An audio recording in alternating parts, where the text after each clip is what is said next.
Welcome to the MetaGame with me, Oni Black Mage, here today to help you understand and maximize your effectiveness with the job system in Bravely Default. This is a very setup-heavy game, by which proper preparation can make even the toughest bosses on hard difficulty a joke. This will be spoiler-free, so I hope this helps if you're just getting started. Let's start with the basics first. There are 24 distinct jobs in the game, and each one can reach a maximum level of 14. Job levels grow with a separate experience point than your normal experience points, called job points. You can actually boost the number of job points you gain in every battle in a few ways, listed here. Now let's get the fundamentals of ability scores out of the way, as understanding it will allow you to know what you're getting the most bang for your buck with equipment or jobs. First, understand what each ability score actually affects, as this helps differentiate each class from a stat perspective. Every job modifies the base stats of the character. They are not permanent changes, so when you level up, your base stat increases are not affected by whatever job you currently have equipped. Now, when you gain a class and check its status, you'll see every ability score will have a letter ranking, and in short, ignore it. Reason being, what the game says is the modifier, and what the modifier actually is unfortunately and actually a little different and inconsistent. When we get to job analysis, I'll display the actual stat changes. Fortunately, aptitude bonuses are correctly conveyed in the game. Every piece of equipment has a letter ranking as well, E up to A and then S. When you equip a job and review equipment, you'll see what letter grade it has for you as that class. Here is what each letter grade translates to. Now here's how you understand it, as you shouldn't always rely on the game's auto-equip optimization option. Say for example we have a sword with a base attack of 10. In the hands of someone in a class with rank E in swords, then will only have plus 10 to their physical attack. However, in the hands of someone with rank C, it will add plus 16, and likewise, someone with rank S will gain plus 20 to their attacks. The same applies to armor, though some equipment has no rank, in which case it's automatically considered rank A. Keep in mind that you can equip two weapons, but unless you have the ninja's dual wield skill, you'll have the physical attack power of both weapons. The dual shield skill of the knight will allow you to equip a shield in both hands and benefit from both fully. The magic attack bonus from rods stack and are not halved when dual wielding, so feel free to equip two rods to really power up your offensive magic users. Also, the knight's two-handed skill will double the power again of swords, katanas, axes, spears, and staves if you wield them in one hand and nothing in the other. Equipping the appropriate lore skill will raise your rank to S regardless of your current class, which creates some interesting combination options. Here are the available lore skills. Now let's analyze all the jobs in this game. But first, a disclaimer. To say any class is better than another is to take strategy and application out of context. Every class is useful, and the game allows players a tremendous flexibility in experimenting with different strategies without feeling limited in power or preparation. Bosses and nemesis monsters that attack Narende are really the only challengers that test any given team, and past that, there is no one-size-fits-all strategy for every boss in the game. So, feel free to have fun however you want. There is no right answer. I'll speak about each class in the order you can earliest acquire them in the game, first in how you can synergize with it once you gain the job, and then what you can consider doing with it endgame when you've unlocked everything. Starting with the introduction chapter. The Freelancer is this game's starting class, and it doesn't win in stats at any point in the game, but it does make up by being a surprisingly useful secondary class that's worth keeping leveled up during any grinding sessions. At least one person with Freelancer can make it easier for the whole party, so consider complementing it with any support character classes. It sports several use and passive skills, for example JP up Dungeon Master and MP plus 10%.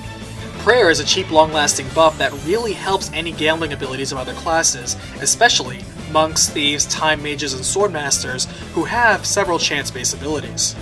Mimic is a great crowning ability that will duplicate the last ally's action at no MP, money, or BP cost, which can result in very strong chaining of otherwise costly attacks. Despite being the first physical class, the monk is a powerful class that is consistently and competitively strong throughout the entire game. Boasting the best hit points in the game, the strongest weapons in the game, and the physical stats to back it up, the monk's basic design is heavy damage across single attacks and a massive health pool to soak up its otherwise terrible magic defense. Consider comboing it with the Dark Knight, who could take advantage of its huge HP pool to power its HP-fueled attacks. Comboing it with the Pirate adds more options to take advantage of its high physical stats, and comboing it with the Valkyrie allows options to now attack groups without competing for BP. Perhaps also Freelancer to take advantage of Prayer and Mislead. As a secondary class, it's not that strong or flexible, though complements well with other heavy single-strike classes such as the Pirate or Dark Knight. This is a class focused solely on recovery and protection.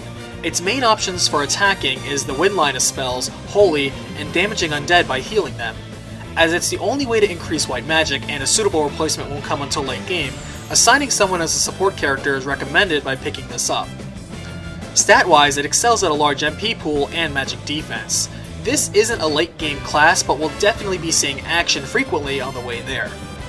It combos surprisingly well, as with it as the primary, picking up Salvemaker, Time Mage, or Spirit Master greatly expands its support ability options and strengthens the healing it provides.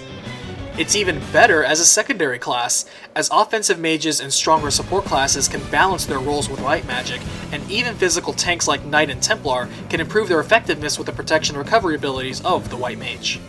Being the offensive-minded mage for the majority of the game, this class will be your main source of the common elemental weaknesses of Fire, Blizzard, and Lightning for a long time. Don't forget to dual equip Rob to really power up your magic attack, and try to equip items that boost your elemental damage. Despite the very useful black magic and its many useful magic offensive passive skills, because of its stats, the black mage should be mastered as soon as possible, as it's actually better as a secondary class to many other stronger magic classes. Despite being a decent attacker, the Knight actually has the strongest defense in the entire game, even in the endgame. For secondary classes, look at the Performer or Pirate and their ability to draw enemy attention towards you, allowing you to tank those hits.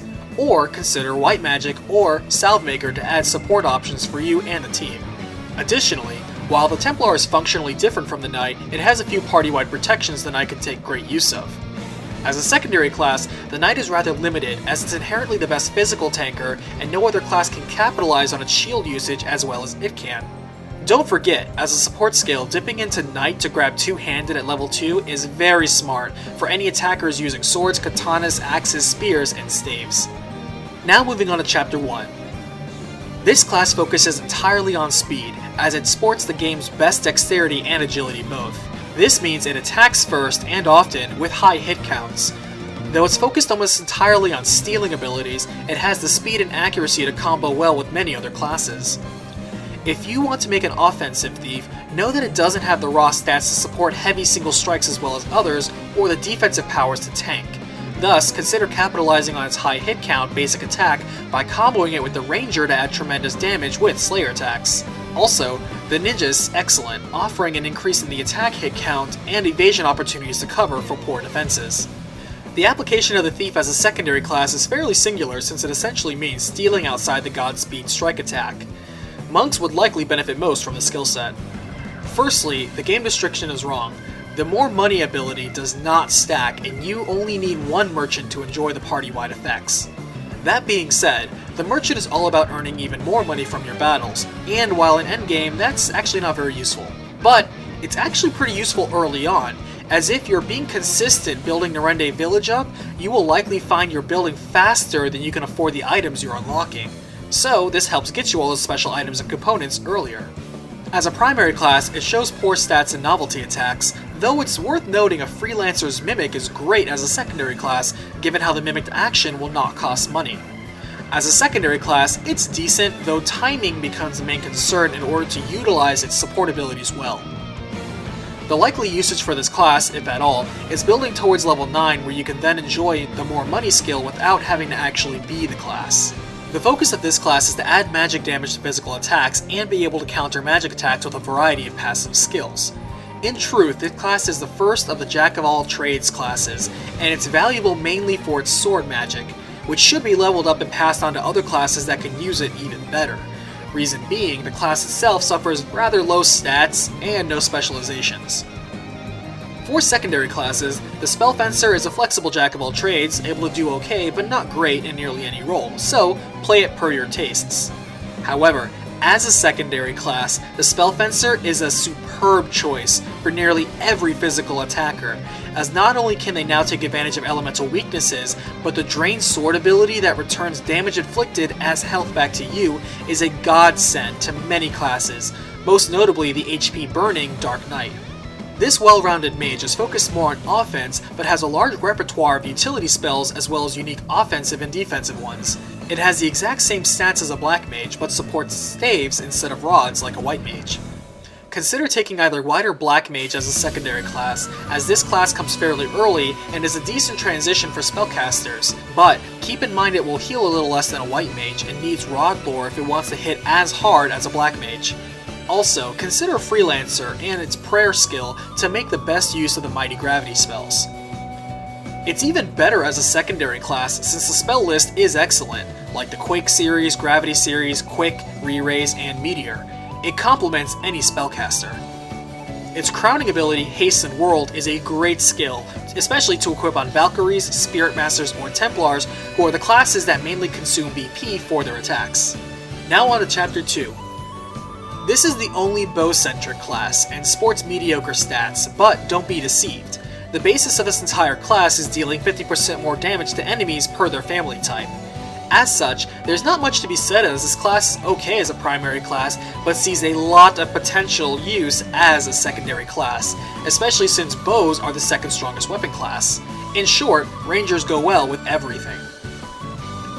Summoners do exactly that, casting one of the 6 summons as well as improving all summoning, including summoning friends. Summoners are all-out offensive mages, and they harmonize well with the Master Black or Time Mage. It has the same power as a Black Mage, supports rods, and has a larger MP pool and better defense. It has a short lifetime, as the damage of the summon will be outclassed by higher level Black, Time, and Conjurer magic, especially by the time you actually get all of the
This class can cast both low-level black and white magic.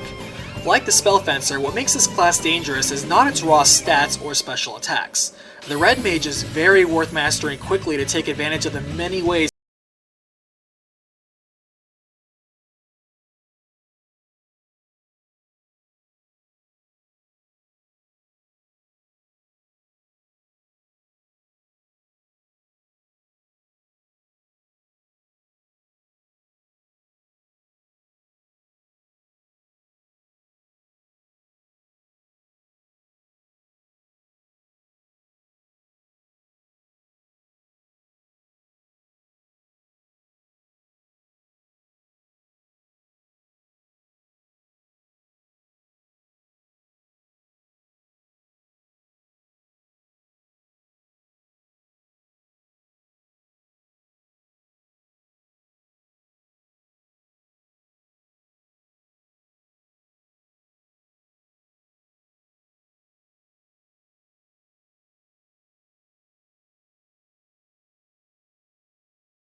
time to be used.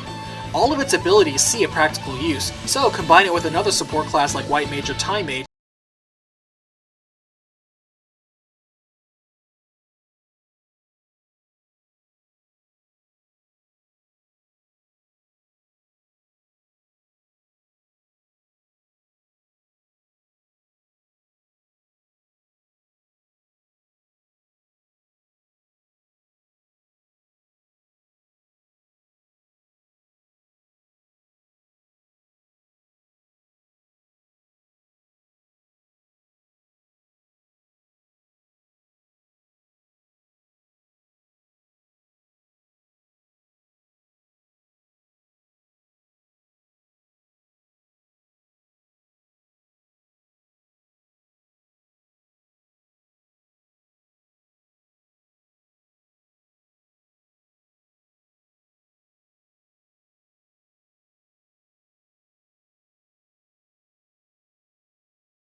A ninja is like a much stronger thief, both offensively and defensively, with a focus on evasion and dual-wielding mastery.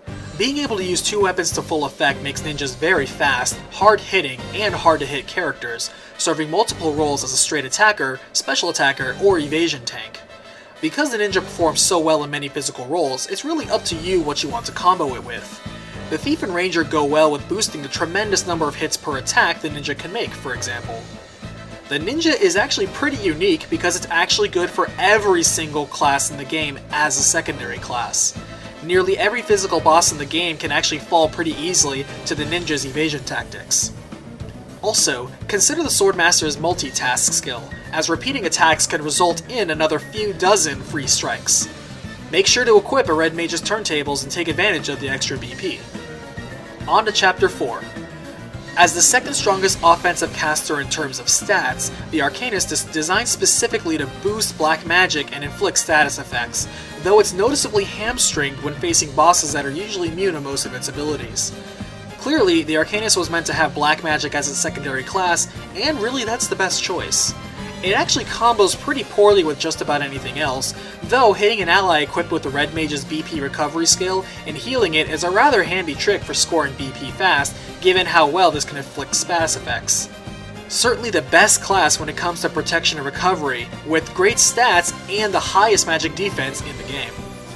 Many of its abilities are just plain great, and the White Mage is the go-to secondary class, though other strong support classes like the Performer synergize rather well. Despite how this class fuels itself on heavy BP consumption, it's still a good secondary class for any class wanting to pick up a support role. This job is like a knight, but with better magic defense, focuses on dealing critical hits for its attacks, and has the highest BP cap of any class. This is an excellent tanking class, period. Its BP fueled abilities are mitigated by the fact that it can store more BP and thus make better use blocking attacks. The Pirate is likely the best complement for its Provoke and the ability to add some variety to attacks. As a secondary class, it will likely be mainly replacing any instance you were otherwise using the Knight for, as it has good offensive options as well as defensive. This job is actually the Blue Mage per Final Fantasy terminology, as it's able to learn monster attacks by surviving them called genome abilities. Besides having no deficiencies in stats, the Vampire is only as good as the setup put into it. With no work on its genome abilities, it's still an okay class with a good mix of abilities, but it's still not effective in any one role. Hunting out certain genome abilities, however, can suddenly make this arguably the best Jack-of-all-trades class in the entire game. Like the other Jack-of-all-trades jobs, any role can fit well as its secondary class, and again like the other Jack-of-all-trades jobs, this job serves significantly better mastered and complementing any other class in the game, especially spellcasters, as the strongest spells in the game can be gained only by genome. This is another of the powerful single-blow offensive classes, with very good strength and above-average health and speed. The Dark Knight deals tremendous damage by sacrificing HP, as well as utilizing Dark Element attacks. The Dark Knight really goes best hand-in-hand with the Spell Fencer as a secondary class, as adding Drain before unleashing its powerful attacks completely fixes the HP consumption issue with the class and allows it to rage on end. Otherwise, a Salve Maker is worth considering given how it can force a weakness on darkness of enemies, which is very useful, and double the HP of the user. Finally, a Spirit Master can still help with protection and increasing the HP available. Otherwise, its self-destructive techniques are not so welcome as a secondary ability, except perhaps the classes with high HP reserves like monks. Note that the very powerful See You in Hell ability does not work if you have Re-Raise cast on you. Finally, Chapter 6. This class makes summoning worth it, as the strongest magic attack in the game as well as the largest MP pool in the game, with no deficiencies in stats.